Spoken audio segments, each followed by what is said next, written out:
Treasury Cabinet Secretary John Mbadi has sparked a wave of anger across the country. Now, opposition leaders are now threatening to organize protests in response to Mbadi's remarks. While defending himself, Mbadi insists that he will not lie to Kenyans, saying his statement reflects the true position of the government. But the outrage continues to grow, with many Kenyans questioning where public funds are actually going.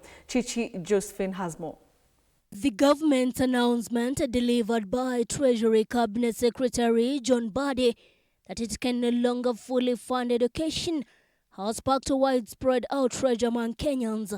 That is what I said. In Tana River County, members of the community with disabilities expressed a deep concern, terming the move a major setback for children from disadvantaged backgrounds, particularly those with disabilities who rely heavily on government capitation to access education. Kama mimi mama mlemavu, sina kazi ya payslip, kila mwezi ninapata pesa, ni ile kidogo kidogo ambayo ninasaidia nayo. Hizo pesa sisi tutasumbuka kama wazazi wa walemavu ambao hawaoni. Tana River Senator Danson Mungatana criticizing the decision, saying it undermines efforts to promote inclusive education for all, as enshrined in Kenya's constitution and outlined in national development plans. Sasa ukisema unakata capitation, pesa ambazo zinalipwa kwa wanafunzi, wewe unataka tuwapeleke wapi watoto wetu ambao wanasoma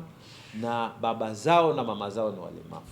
In Embu County, leaders from the DCP party during a political rally issued a one-week ultimatum to the government, threatening to mobilize nationwide protests involving students from all levels if the capitation funds are not released.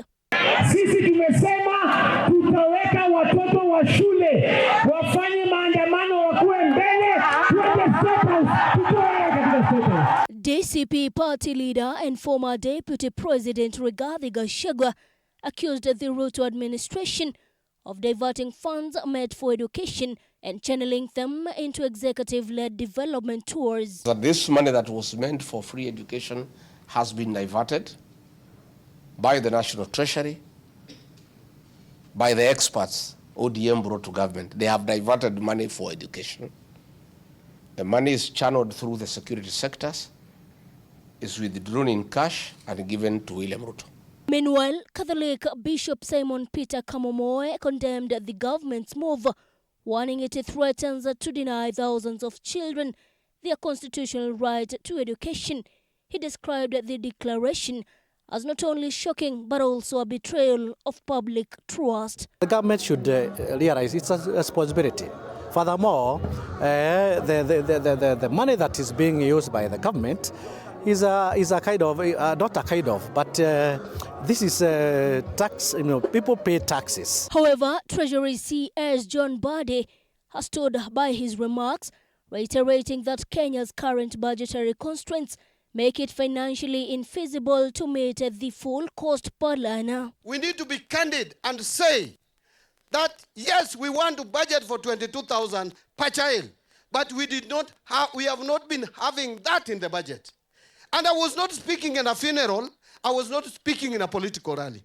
I was speaking to policy makers. Despite the backlash, the Kenya Kwanza administration insisted it remains committed to safeguarding the gains made under Presidents Kibaki and Uhuru and has no intention of abolishing free primary education. Na hii serikali itaendeleza hiyo kazi na hatuwezi kukubali ati turudi nyuma mambo ya elimu ya msingi, mambo ya elimu katika sekondari. Between the Ministry of Education and Treasury, we are working very hard to see that we reach that target.